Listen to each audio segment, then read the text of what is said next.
এই প্রবলেমটাতে আমাকে পয়েন্ট এ আর পয়েন্ট বি এর মধ্যে ভোল্টেজ ডিফারেন্সটা বার করতে হবে। V A minus V B. এই অঙ্কটাতে কোথাও গ্রাউন্ড কানেকশন দেওয়া নেই, তার মানে আমি গ্রাউন্ডটা যে কোনো পজিশনে ধরতে পারি। তাহলে আমি যদি ভিবিটাকে 0 ধরে নিই, তাহলে যদি আমি শুধুমাত্র ভিএটা বার করি, তাহলে আমার খুব ইজি হয়ে যাবে।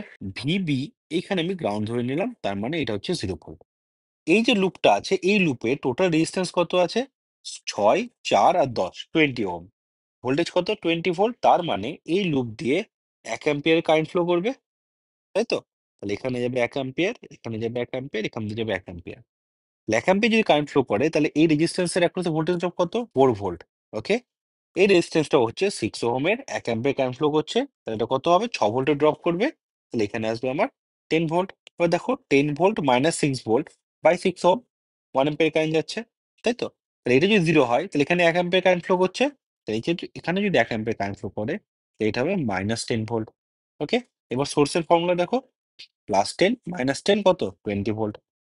এবার মোস্ট ইম্পর্টেন্ট থিং এখানে, যখনই দুটো ইন্ডিপেন্ডেন্ট সার্কিট নিজেদের মধ্যে যদি কোনো কানেকশন না থাকে, জাস্ট একটা ওয়্যার দিয়ে কানেক্ট করা থাকে, তাহলে অলওয়েজ ধরে নেবে এই ওয়্যার দিয়ে কোনো কারেন্ট ফ্লো করবে না। কেন?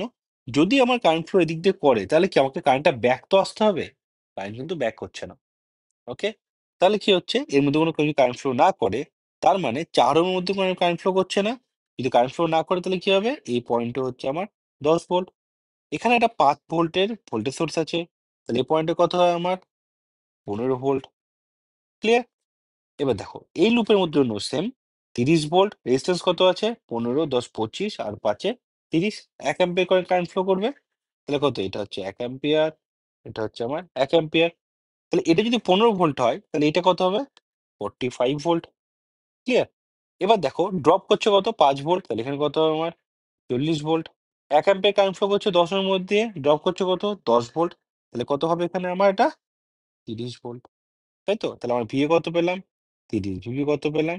0। তাহলে হচ্ছে আমার 30 ভোল্ট।